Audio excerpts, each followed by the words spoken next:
नमस्कार। देखिए, आज काफ़ी दिनों बाद हमारा मौका लगा श्री गणेश मंदिर जाने का।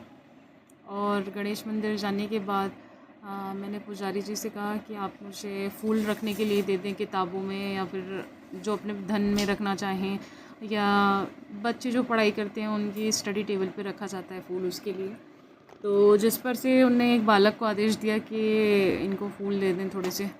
तो वहीं द्वार पर जितने श्रद्धालु जितनी मालाएँ खरीदते हैं, तो वहाँ से मालाएँ उठा कर के गेट के पास ही पड़ी हुई थी, गेट पे ही रखी हुई थी नीचे ज़मीन पर पे। और मैंने उनसे कहा कि फ़िकी हुई मालाओं में से क्या आप मुझे फूल उठा कर के दे देंगे? तो उन्होंने कहा कि फ़िका हुआ? यहाँ कुछ भी फ़िका हुआ नहीं है। और उन्होंने उस बालक को आदेश दिया कि नहीं, इन्हें कुछ मत दीजिए। बालक ने निराशापूर्वक वहीं फूल रख दिया, बालक ने फूल नहीं दिया, जिससे मुझे शिकायत करने की बहुत इच्छा प्रतीत हुई। श्रद्धालु इतने भक्तिभाव से इतने दूर से आता है, अपने भगवान से दर्शन करना चाहता है, दर्शन पाना चाहता है।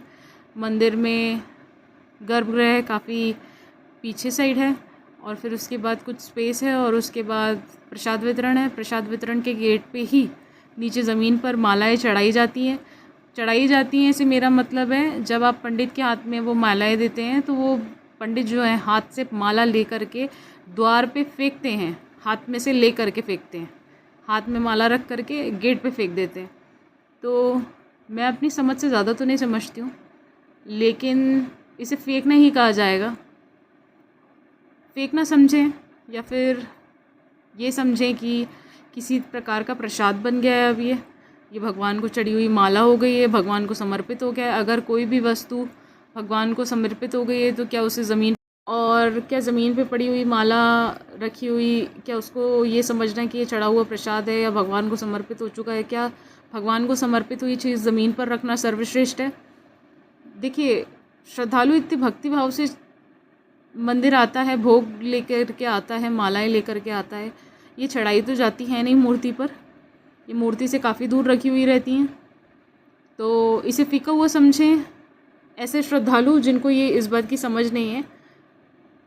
पंडिताई जी देखिए मैंने नहीं पढ़ी है, लेकिन वे सभी आचार्य या पंडित जो इस बात की समझ रखते हैं, मुझे समझाइश दें कि क्या मैं जो सोच रही हूँ, क्या जो मैं कह रही हूँ वो गलत है, या आप मेरी समझ से कुछ बेहतर समझ रखते हैं।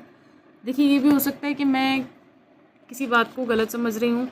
ये भी हो सकता है कि देखिए, श्रद्धालु भक्ति भाव से भगवान के लिए कुछ करना चाहता है, और बहुत ही दुखद है मालाओं को हाथ में से फेंकते हुए देखना, ज़मीन पे रखना।